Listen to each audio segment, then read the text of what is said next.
2291, Mr. Chairman, is a bill that basically clarifies that current law regarding major modifications to power plants applies to the cost of extending licenses and the useful life for the existing nuclear plants. So basically, Dominion has 2 nuclear power plants in Virginia, 2 power units, each one at North Anna, 2 at North Anna and 2 at Surrey. So what this bill does is allows us to treat major modification, allows State Corporation to treat major modification as something that would be recoverable under the SEC.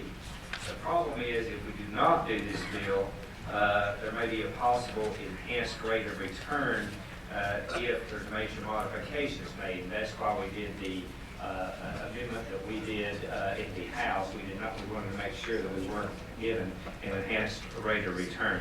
And basically, Mr. Chairman, when you were here, this does not change. I do not believe it changes the way that we thought it was going to be handled back when we did all the pre-qualification and reworking of the whole code. And I do have some folks here who would wish to speak to this, but I would say that this is a clean energy type, low, stable, no air pollution, and it is 30% of Dominion's power around the clock. So I would I think I have Jack Russ here to speak. Sure.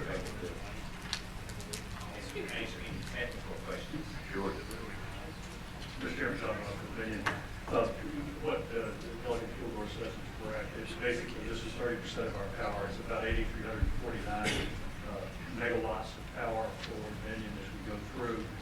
If we do not up these licenses, if we do not extend the licenses, we're going to have to replace all of this generation with other types of generation. It's critical to maintaining the mix of power that we have in Virginia. I think that the biggest issue we have, we're looking at $3 to $4 billion of cost to do this. And before we go into the State Corporation Commission, we wanted to get some clarification that these major system upgrades, these major equipment replacements were a part of the major modification that we were going to do. That's the reason the bill is here. I will say that while that's a great deal of cost, if in fact we do go forward with the licensure of these plants, we will avoid about 3 times that amount in fuel costs because the nuclear plants are so much cheaper to run. So we think this is a very good thing, and the consumers in Virginia, we think we're going to clean it. And I would say, Mr. Chairman, something I failed to state in my opening comments, that the State Corporation Commission will be able to consider, and all the parties will be able to litigate whether the power provided by North Anna and Surrey is needed, whether it would be in the public interest to replace the power with renewable, natural gas, or any other option. So I don't think this bill takes away any of the State Corporation Commission's discretion to consider these options. Thank you. Are there anyone opposed to this bill?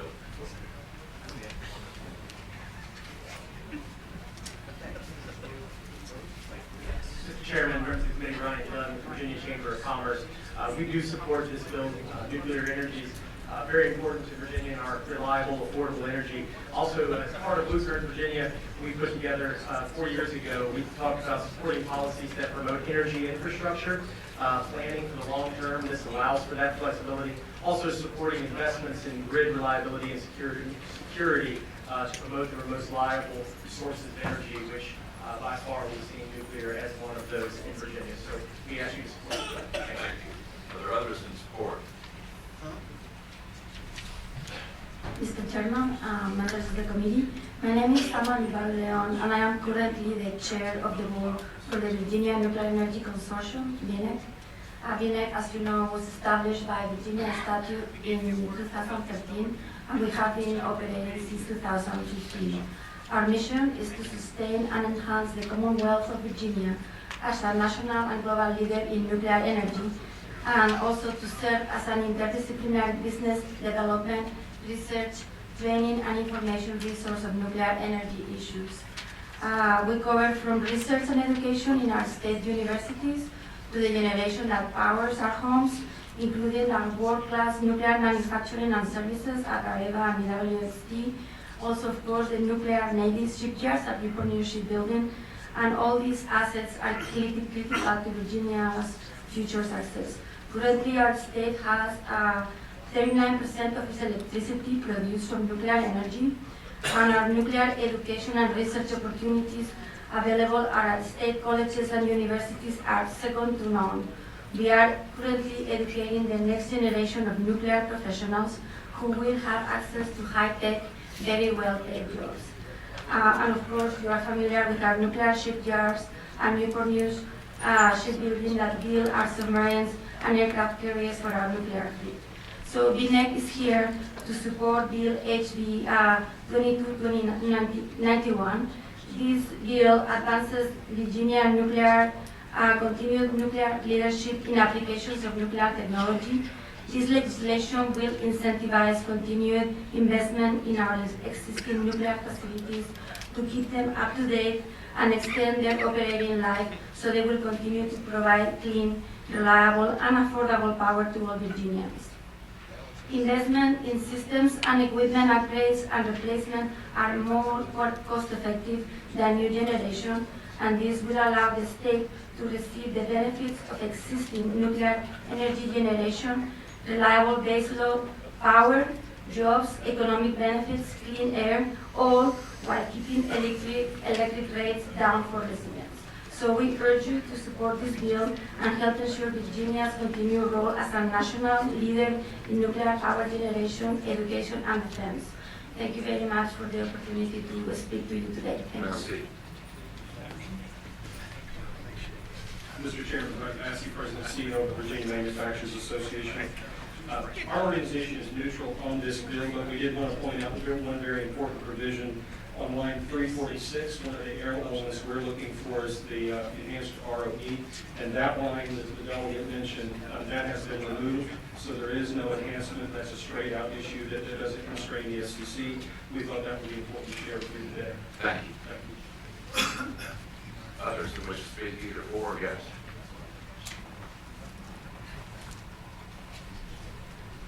Mr. Chairman, members of the committee, Hayes Crowley on behalf of the Governor's Office.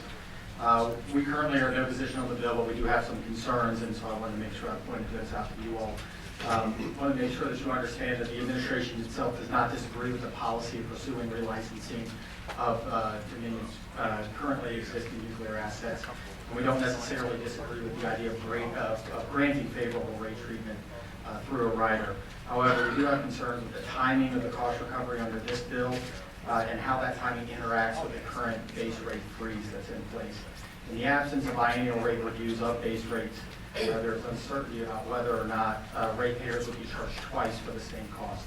Once is the base rates that are currently frozen, and then potentially again in the relicensing rider. This wouldn't be a problem if either biennial reviews were reinstated before Dominion accrues any costs for relicensing, or if Dominion does not accrue costs for relicensing until after the transition period is in. Hang on a minute. Could I get Committe to weigh in on that? Possible. Mr. Chairman, under the regulatory system that we have at this point, there is not a possibility of charging twice. Basically, your operations and maintenance for the delivery of electricity are run through base rates. The charges for capital cost of generation are done through an A6 rider. There is no overlap between the two. When the commission has been faced with looking at this, we very clearly have been able to allocate the costs between operations and maintenance and between capital costs, and they've done so when we've come into major modifications of other units. Mr. Chairman, members of the committee, the only thing I would say in response to that is without the ability for the commission to look both at any rider that may be put in and the base rates themselves, it's unclear which costs would be affiliated with the base rates and which costs would be affiliated directly with the rider. And what we're thinking about in this respect is the statute as it's currently stated generally allows for major unit modifications. It does not specifically allow for this. So in the absence of allowing for the rider in this case, it's unclear whether or not any cost would be pulled out of the base rate and put into any rider. Yes,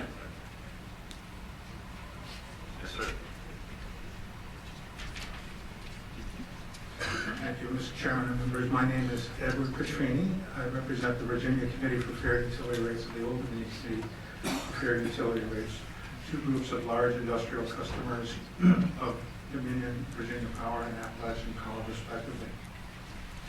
The committees are concerned about legislation like HB 2291 that authorize utilities to petition for new rate riders because such riders mean rate increases on top of existing base rates that are already producing millions of dollars of revenues in excess of those utilities' costs plus a fair return. For that reason, we do not believe that legislation that would authorize new rate riders are in the interest of customers. In 2015, as you know, the General Assembly froze the base rates of both utilities and eliminated the State Corporation Commission's authority to conduct biannual reviews of those rates. Under that 2015 law, Commission regulation of base rates will not resume until 2020 for Appalachian and 2022 for Dominion. And the base rates of both utilities will remain frozen until the conclusion of those two biennial reviews. I should mention that industrial customers and others are challenging the constitutionality of the 2015 law, and that challenge is currently pending before the Supreme Court. So nothing I'm saying here should be construed as a waiver or some comment on the ongoing litigation. But I did want to emphasize that some justified the 2015 legislation by suggesting that it would allow utilities a better opportunity to comply with the U.S. EPA's Clean Power Plan. To the extent that that was the underlying premise for the 2015 legislation, however, we agree with Governor McCall that that underlying premise no longer exists.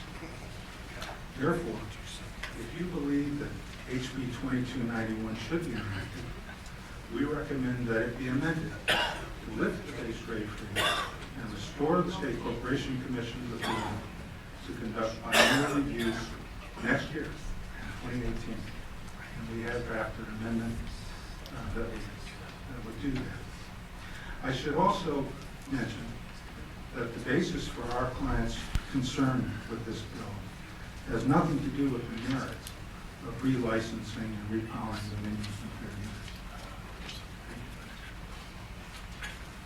Thanks. Yes, ma'am.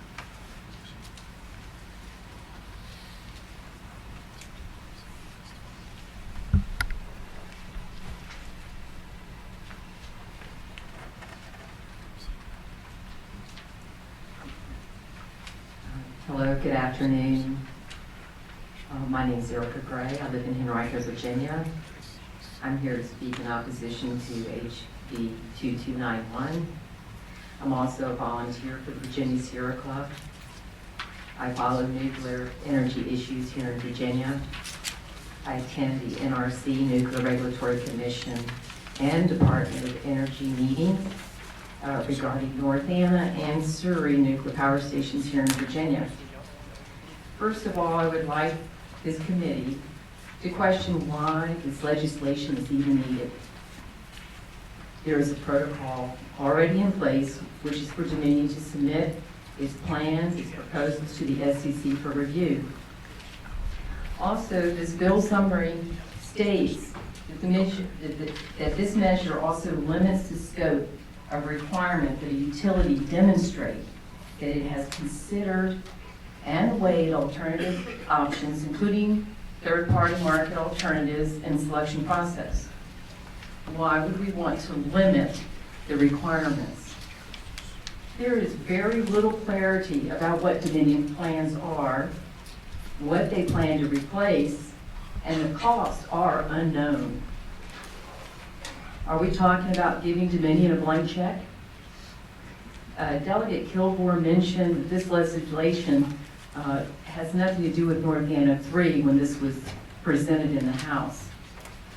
He stated it's because it's still under federal review. And all the recent published articles talk about Dominion extending the license for its reactors to run up to 80 years. Mr. Zurcher's even been mentioned as the spokesperson for Dominion, that they'll probably have to replace 3 steam generators and some cables.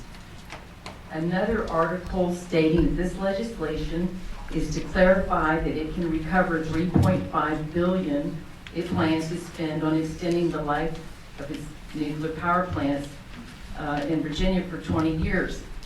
Yet the reality is the feds are still not finished reviewing nor publishing what is needed to run any nuclear reactor up to 80 years. It's never been done before. Besides, Dominion has just entered into its first life extension, and they were approved, obviously. Surrey 1 can run to 2032, Surrey 2 can run to 2033, North Anna 1 to 2038, North Anna 2 to 2040. Dominion hasn't even submitted this license extension and doesn't plan to until 2019. So why is Dominion talking about a second life extension 15 years in advance? We could spend billions refurbishing these facilities only to find in the end we have a seriously embrittled pressure reactor vessel. This could lead to very expensive stranded assets, or worse, a nuclear catastrophe. And I mention this because currently the NRC is doing a lot of reviewing because, like they've stated, PRV, which is pressure reactor vessel embrittlement, has been identified as a potential life-limiting issue for operating in the 60 to 80-year life frame. And so the work is in progress.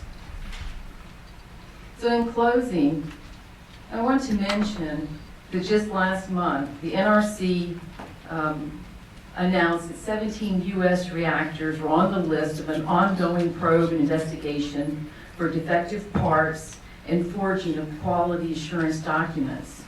And yes, Dominion's, both of their facilities, North Anna and Surrey, are on that list. Maybe this committee could please look into, see what Dominion has done as it goes for testing, and are these costs going to be placed on Virginia ratepayers? Are these costs also part of this legislation? There are too many unanswered questions.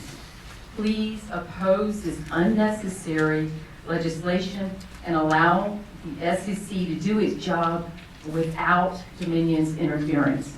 Thank you. Thank you. Delegate Kilgore, would you like to wrap up?